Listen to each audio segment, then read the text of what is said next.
We've gotten to some instances in the past where it's just clear as your customers grow, as your product surface area grows, you're not scaling the team as quickly as you'd like to. We've tried to be a lot more thoughtful with how we make sure that we don't get into instances where the need for resources lags where we are in the recruiting pipeline. And it's kind of a thing I need to consistently remind myself of, which is, source for this role tonight, even though you're not going to feel the pain of not having them for another 6 or 8 weeks. I'm Reed McGinley-Stempel. I'm the co-founder and CEO at Stytch.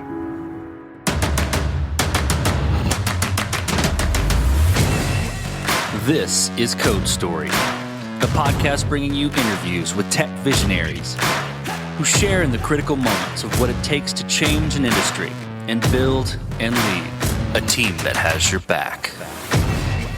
I'm your host, Noah Laphart, and today how Reed McGinley-Stempel built the out-of-the-box solution to enable user authentication without the dev hassle. All this and more on Code Story. This episode is sponsored by Speakeasy. Grow your API user adoption and improve engineering velocity with friction-free integration experiences. With Speakeasy's platform, you can now automatically generate SDKs in 10 languages and Terraform providers in minutes. Visit speakeasy.com/codestory and generate your first SDK for free. This message is sponsored by QA Wolf. QA Wolf gets engineering teams to 80% automated end-to-end test coverage and helps them ship 5 times faster by reducing QA cycles from hours to minutes. With over 100 5-star reviews on G2 and customer testimonials from SalesLoft, Drata, and AutoTrader, you're in good hands. Join the Wolfpack at QAWolf.com. Reed McGinley-Stempel grew up in Las Vegas, but went to school on the East Coast. Frankly, he didn't know what he wanted to do and stumbled, quote-unquote, into management consulting. When I dug into how someone stumbles into this profession, he mentioned that early on he got some sage advice from his older brother about not rushing to law school because being a lawyer isn't that fun. So he followed some friends to Bain Company. The more projects he was involved in, the more he got interested in technology. Candidly, one of his motivations for going into tech was the fact that he was moving to San Francisco to support his wife through law school at Stanford. He considered continuing to do consulting with Bain, but decided tech was the best route and eventually joined Plaid. Outside of his professional career, he's into the outdoors, loves hiking and taking his very active dog outside. He mentions that living in San Francisco makes the outdoors super accessible. Reed and his co-founder both came from Plaid. There, they explored how to secure bank authentication to maintain security, but also do it in such a way that reduced friction and created an amazing experience. They found that the biggest problem to be solved was the combination of security issues with passwords and the low conversion rate of sign-up, sign-in forms requiring passwords. They wanted to fix this. This is the creation story of Stytch. Stytch builds the building blocks that make it possible for developers to simply and securely integrate passwordless authentication into their apps and websites. So you can think about it as we're building the API and SDK layer for you to embed things like biometrics, email magic links, SMS login, OAuth connections like Google, Microsoft, etc., into your application. And so I sometimes describe us as the Stripe for authentication. We're really focused on developer experience, but then we're also very focused on making it possible for companies to provide a great user experience within their own website. Rather than payments, we're focused on passwordless authentication. My co-founder and I had worked at a company called Plaid for a few years, and for those that aren't familiar with Plaid, if you've ever connected your bank account to Venmo, Coinbase, Robinhood, really any fintech, you've likely used Plaid to connect to that bank account. And so you've gone through the authentication flow with Plaid and Bank of America, Chase, etc. My co-founder and I both worked on the adaptive authentication team there at Plaid, where we thought a lot about how do you securely allow users to authenticate a bank account without introducing risk of fraud and account takeover, but also how do you improve the user experience of somebody connecting an account so that we can reduce friction and make it more likely that you convert within that context. And my co-founder and I were really frustrated with passwords when it came to both the security and the user experience and conversion side of things. It was the biggest security headache is that, users reuse passwords relentlessly across many different sites. And so anytime one of those core sites, whether it's LinkedIn or Target or Yahoo, is hacked, it creates an opportunity for an attacker to try to steal their Chase or their Bank of America account. And most users don't think about that risk. But on the other side of kind of user experience, it's something we all deal with on a daily basis where we're probably frustrated by some password-based experience. And as a result, we also saw really low conversion when you ask a user to sign up with a password, or if they've forgotten a password and they're trying to log back into your service. And so we saw it as an interesting problem where even though passwords are the predominant way that we've authenticated users for the last 30 years, really there's so many new technologies that have become available for authentication in the last 5 to 10 years that there's a lot of opportunity to just completely retire the password. So let's dive into the MVP then. So tell me about that MVP, how long it took you to build, and what sort of tools did you use to bring it to life? When we thought about the MVP we wanted to build, it definitely required us to narrow our focus and our concentration because when you think about, building an authentication as a service provider, really we're competing with, incumbents like Okta and Auth0 that have so many disparate different features and products that you want to build a lot, but of course we needed to narrow our focus. So we decided to start just with one basic passwordless authentication method, which was email magic links. You as a user may have encountered this with, Craigslist or something like Instagram does this for their password reset flow now. And so we started with that being the core product that we wanted to produce.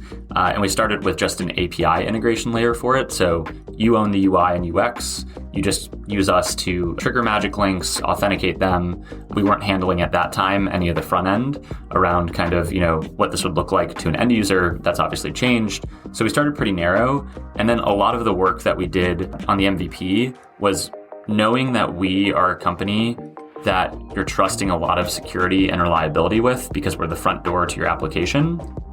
We had to make sure that we spent a ton of time on the foundation so that it actually would scale past the MVP. And so that's something that maybe not every company needs to think about, but I think the position that we are as critical infrastructure, we spent a lot of time on making sure that the platform and foundation was right. So for context, some of the tools that we used in building the MVP, AWS, we used that as well as a number of their individual products. We used Kubernetes and Argo CD for our CI/CD. And then in terms of kind of the code itself, most of our API code is written in Go. So you mentioned being critical infrastructure, and even in the early days when you're building that MVP, I'm sure there was quite a bit of decisions and trade-offs you had to make about, okay, this is what we have to do in the short term. This is what we can delay, or this is what sort of, technical debt we can take on. So tell me about some of those decisions and trade-offs that you had to make and how you coped with them. The main thing that we decided during the MVP build was that it was okay not to ship bells and whistles on the customer side. It was not okay for the core backend product to not be able to scale with a lot of usage if one of these early customers really took off. Some of the decisions we made there was that the first iteration of this email magic link product was just API based. You were owning that front end, like I mentioned earlier. And we really wanted to build a front end around it, and we, of course, have since. But that was one of the things that we didn't prioritize at the time, knowing that there's a lot of other work that would go on top of that that wasn't necessarily core to the underlying functionality of the product for authentication. So we spent a lot of time kind of focusing on that underlying authentication product. And since we've been able, to get past the MVP stage, is when we've been able to add more bells and whistles, like a front end that wraps this, does error handling, et cetera, for you, as well as a lot of net new authentication products that you can kind of weave together next to that first product that we built. This episode is sponsored by Speakeasy. Whether you're growing the user adoption of your public API or streamlining internal development, SDKs can turn the chore of API integration into effortless implementation. Unburden your API users from guessing their way around your API while keeping your team focused on your product. Shorten the time to live integration and provide a delightful experience for your customers. With Speakeasy's platform, you can now automatically generate up-to-date, robust, idiomatic SDKs in 10 languages and Terraform providers in just a matter of minutes. SDKs are feature-rich with type safety, auto-retries, and pagination. Everything you need to give your API the developer experience it deserves. Deliver a premium API experience without the premium price tag. Visit speakeasy.com/codestory to get started and generate your first SDK for free. This message is sponsored by SnapTrade. Link in-user brokerage accounts and build world-class investing experiences with SnapTrade's unified brokerage API. With over $12 billion in connected assets and over 300,000 connected accounts, SnapTrade's API quality and developer experience are second to none. SnapTrade is SOC 2 certified and uses industry-leading security practices. Developers can use the company's official client SDKs to build investing experiences in minutes without the limitations of traditional aggregators. Get started for free today by visiting snaptrade.com/codestory. Well, from that point, first product you built, how did you progress it and how did you mature it? And just to kind of box the question into what I'm looking for, how did you build your roadmap and decide, okay, this is the next most important thing to build? The main questions we always ask ourselves when we're thinking about prioritizing products on our roadmap is, number one, how much does this increase the addressable market of developers that could benefit from using Stytch? So, how many apps out there need an authentication functionality like this? And then two, how hard is it for them to build it in-house? What's the depth of value beyond just the breadth that we can offer a developer that uses Stytch? And so when we thought about kind of, starting with email magic links, made a lot of sense because, it's a universal authentication method that you can use on desktop or mobile. You can use it for B2C use cases. You can use it for B2B use cases, and still it's, fairly secure. And so really started with kind of that as the original product. And then some of the, new products that we launched after that were in that, how do we increase the breadth of distribution and also the depth of value? For example, we wanted to have a really mobile-friendly authentication method. And so SMS passcodes for login were the next product that we shipped. We got a lot of international requests for powering products that would allow for seamless international authentication. So we launched WhatsApp passcodes. And then some of the bigger products that we've launched over the last few quarters, or last 2 quarters, I guess, are session management to make it really easy for you to also do authorization after you do authentication. So kind of being a full stack solution, going deeper on the depth value, launching OAuth connections like sign in with Google, Apple, Microsoft, etc. And then most recently building WebAuthn, which is a biometric-based protocol, which we found both has a lot of applicability now based on some improvements we've seen in devices over the last couple of years, and gives a ton of value to the developer because it is such a difficult protocol to integrate yourself, both securely, but also just from a spec perspective, it's quite confusing as a protocol. We always think about kind of that depth versus breadth piece, and it's sometimes more of an art than a science, but we try to at least be thoughtful about that. You caught my attention with the authorization. Authorization can be all over the map, right? Authentication makes sense. Authorization is pretty specific. How did you go about architecting and achieving, building a tool to sort of be a configurable, expandable framework to achieve that? You're absolutely right that so many doors and potential paths that you can walk down get open when you think about authorization. Where we focused the first product that we built, session management, was really focused on how do you make it really, really easy for someone to have a full stack functioning sign up and login flow in a few lines of code, but also, in less than an hour for them to get set up with Stytch.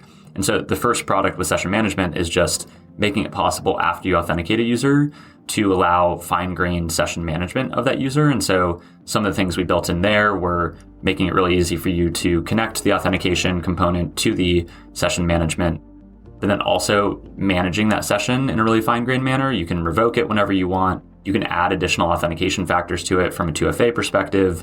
Usually we see a lot of customers using kind of just-in-time authentication. where they'll layer on a two-factor method when a user goes to withdraw money from an account or when they go to take some sensitive action. So it is very much attached to like the authentication side, how we had built session management to start. There are a lot of other questions, to your point, about other paths you go down in authorization around like role-based access controls, et cetera. And those are things that, frankly, we're still exploring. I think, a question we have on RBAC in particular is there's such disparate ways that people need to build it.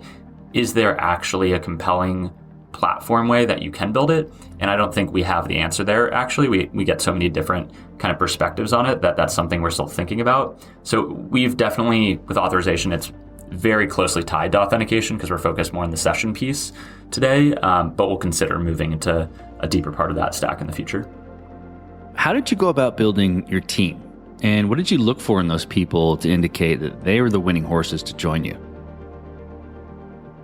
The one thing that we cared a lot about early on as we were growing our initial team to 6 and has not really faded at all as we're approaching 30 at this point is making sure that anyone that we bring on the technical and engineering side also has really good product instincts. We still don't have PMs at Stytch. We probably won't for a while. And one of the things that is really important to us is that any engineer working on a product can think about it from both the developer perspective of what would I want out of this API or SDK I'm integrating, but also, what would an end user going through this flow want in terms of user experience. And so that was something that we tested a lot for in terms of the final round interviews, where we'd do, one of the interviews was just an hour-long product hypothetical, where we'd walk through, how they think about problem solving, how they would diligence a problem, how they would what was the feature ideation that they would have, and then how would they validate whether that was the right solution. So that's always been something that we focus on a lot with the team. And beyond that, I think the two main traits we just look for in everyone is, are they kind and are they ambitious? I think it's a really powerful combination in terms of a company's culture. If you can have people, that everyone enjoys working with, but also that think really boldly about, what could Act 2, Act 3 look like for a company like Stytch. That's a lethal combination, kindness and ambition, and tends to be maybe not all the time, but I tend to find it that there's mixed in between those two is humility, which is incredibly valuable also from a team mentality. This message is sponsored by QA Wolf. If slow QA processes bottleneck your software engineering team and you're releasing slower because of it, you need a solution. You need QA Wolf. QA Wolf gets engineering teams to 80% automated end-to-end test coverage and helps them ship 5 times faster by reducing QA cycles from hours to minutes. With over 100 5-star reviews on G2 and customer testimonials from SalesLoft, Drata, AutoTrader, and many more, you're in good hands. Ready to ship faster with fewer bugs? Join the Wolf Pack at QAWolf.com to see if they can help you squash the QA bottleneck. This episode is sponsored by Vanta. You're a startup founder. Finding product market fit is probably your number one priority. But to land bigger customers, you also need security compliance.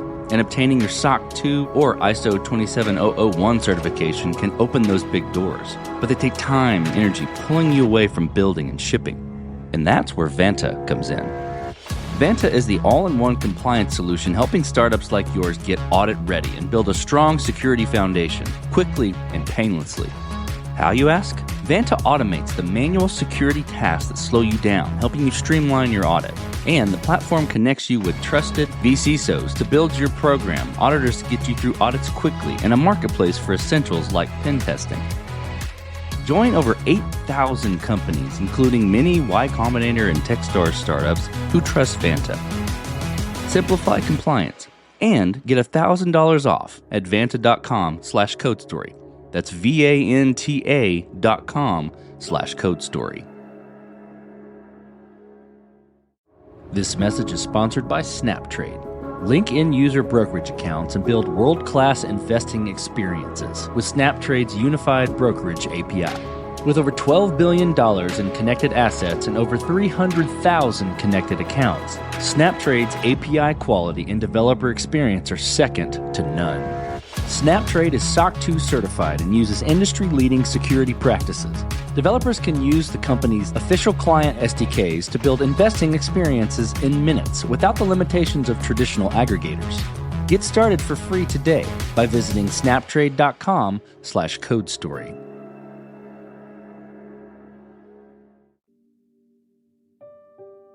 So let's flip the scalability then. So did you build this to scale efficiently from day one? Was this part of the critical infrastructure decision-making process, or are you fighting this as you grow?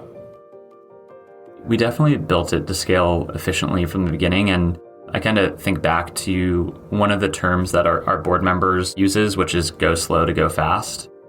This is Chetan Puttagunta. He's a general partner at Benchmark, and he led our seed, and he's on the board. And that go slow to go fast mentality makes a lot of sense, I think, for developer focused companies, especially if you're critical infrastructure, where we probably spent a lot more time thinking about how does this scale at the beginning than your average startup needs to. But it's something that has paid a lot of dividends in terms of the velocity of product development since then, and just making sure this isn't something where we're trying to build the plane as we fly it. There were many pieces where we focused on how do we scale this efficiently from the beginning. There may be some other pieces like on the marketing website or front end of the dashboard where that was less of a pressing need than the core underlying auth APIs and SDKs, but generally it was a focus from the beginning. Well, as you step out on the balcony and you look across all that you've built, what are you most proud of? The thing I get most excited about is seeing how our actual product suite can reorient how people think about authentication. The overall product suite that we're building, it in itself is a contrast to what you've become used to as an end user and as a developer, where I need to build authentication. You're probably going to presume, I built username and passwords in the past, I should do that. One of the really nice things that I get to see on a daily basis is how when somebody comes across the options and the ease of integrating passwordless authentication, you're actually able to reorient someone's entire viewpoint on what authentication should look like for their end users. And the reason that gets me really excited is that, there's a huge security implication of us offloading the need for users to think about strong and unique passwords on a personal level. Lots of users are not prepared for that kind of, needing to be in control of that security posture. And so I really enjoy the fact that I get to see people have that aha moment with passwordless, and then the impact that it has on end users from both a security and usability perspective. And then one other thing there that's just been really exciting is we continue to think a lot about, not only passwordless, but what is the future of authentication generally. And one of the things that we think about is that there's a lot of logged in accounts today that we have that don't talk with other services and, provide good handshakes. An example of that is your email inbox, your SMS inbox, your WhatsApp inbox. They're effectively all pre-authenticated core accounts, but anything we click from them, 90-95% of the time, you're going to get a logged out experience. And so one of the things I'm particularly proud of that we built last quarter was a product called Embeddable Magic Links, which allows our customers to embed Magic Link authentication invisibly into any customer communications they're already sending. So when somebody clicks on a link, they can deterministically infer, oh yes, this was read@gmail.com that clicked on this, and I can give them a logged in experience. And so that's just adding on to the general thing I'm proud of is seeing how people can have those aha moments when you orient them around. It doesn't always need to be done like this. There's other better ways to handle authentication of users. Well, let's flip the script a little bit. So tell me about a mistake you made and how you and your team responded to it. I think one mistake that I've made a couple times and I'm trying to be more diligent and aware of is how we think about consistently scaling the team. I think recruiting at a startup is one of those things that is often not a burning fire. It's more of a slow burn where you need to add these resources, but maybe there's other things that you're focused on, so you're not sourcing as much as you should for that role. And so I think we've gotten to some instances in the past where it's just clear as your customers grow, as your product surface area grows, you're not scaling the team as quickly as you'd like to. And I'm sure many startup founders can relate to this.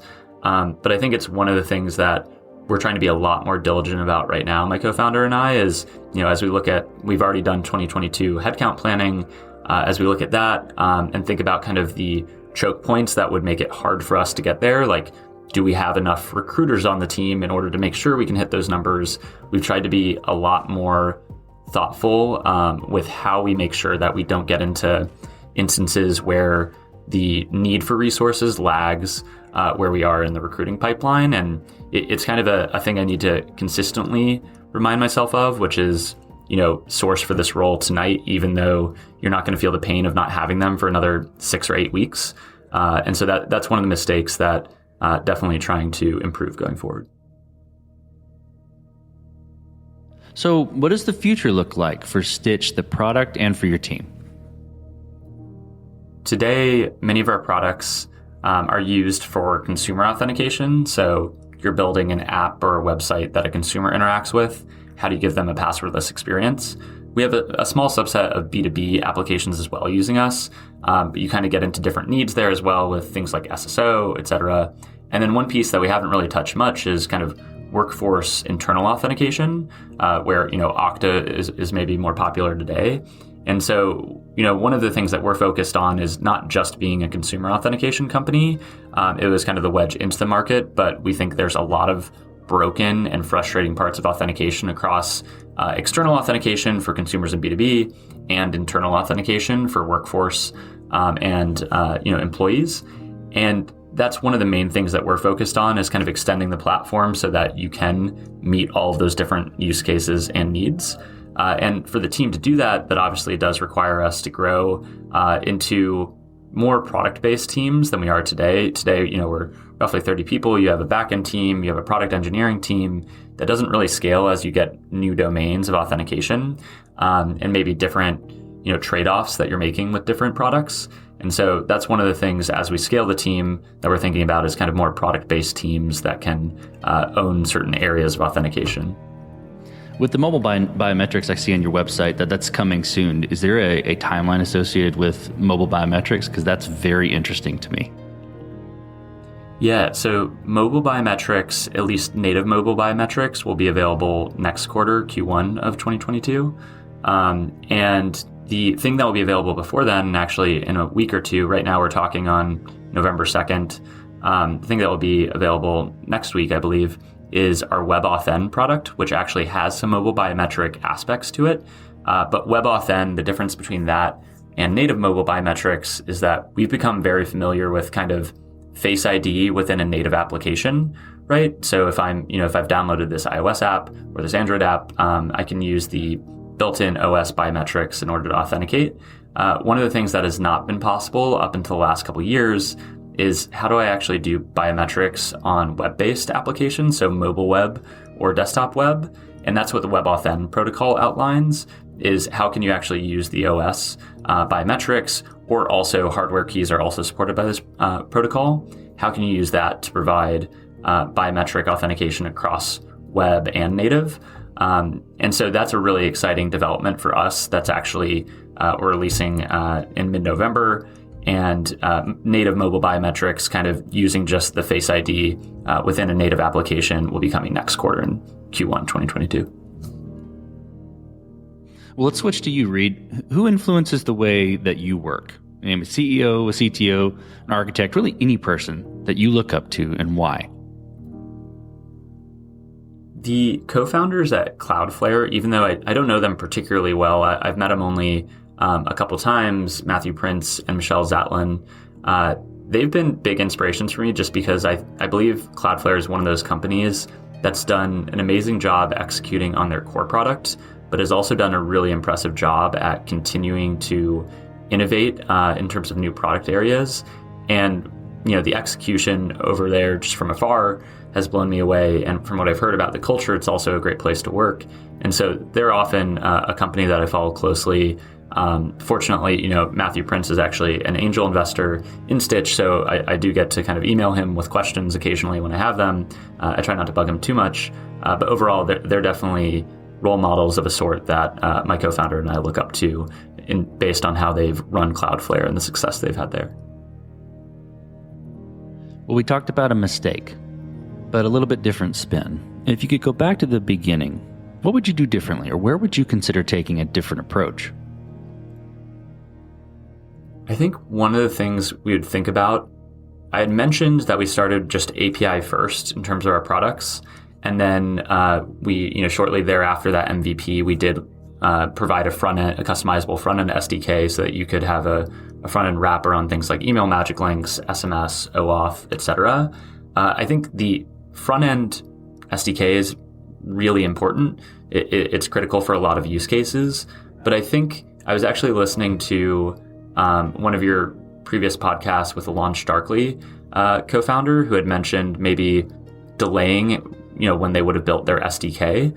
And I think it's something that I think about a little bit as well and have talked about with my co-founder is if you could have started just API first for even longer and then spent more diligent amount of time thinking about what should this front-end SDK look like, I think it would have allowed us to have a more kind of comprehensive view of how that front-end SDK evolves to, at the point now it's actually evolved into what we want it to be, but I think it took us a couple quarters to figure out exactly how we wanted that to work. And so that's probably something I would have thought about is, can you start just at the API layer, API first, which we are as a company, but then maybe you wait another couple quarters to introduce the front-end SDK until you have, a set of 5 or 6 products and you've clearly defined how that front-end SDK will operate within the API products that you already offer. Well, last question, Reed. So you're getting on a plane and you're sitting next to a young entrepreneur who's built the next big thing. They're jazzed about it. They can't wait to show it off to the world. Can't wait to show it off to you right there on the plane. What advice do you give that person, having gone down this road a bit? I think the biggest thing is just being prepared for the emotional roller coaster that is the founding experience. I think the main thing I would advise them is just figuring out a way to maintain steadiness. How do you remain steady through the really acute highs and lows of starting a company? And that's one of the things that I think my co-founder and I have developed over the last, year and a half of starting this company, but it's definitely a new feeling where you can go from a really acute high to a really acute low quite quickly in the founding experience. And I think the steadiness just provides a lot of value, whether it's clear-headedness in terms of how you problem solve in those instances, making sure you're never getting too comfortable with where you are, but also being steady for the rest of your team in terms of, they're going through this experience too, maybe in a slightly different vantage point. And so that's one of the things just kind of on a meta level that I would advise them as they think about the founder's journey. That's great advice. Well, Reed, thank you for being on the show today. Thank you for telling the creation story of Stytch. Thanks, Noah. And this concludes another chapter of Code Story. Code Story is hosted and produced by Noah Labhart. Be sure to subscribe on Apple Podcasts, Spotify, or the podcasting app of your choice. Support the show on patreon.com/codestory for just $5 to $10 a month. And when you get a chance, leave us a review. Both things help us out tremendously. And thanks again for listening.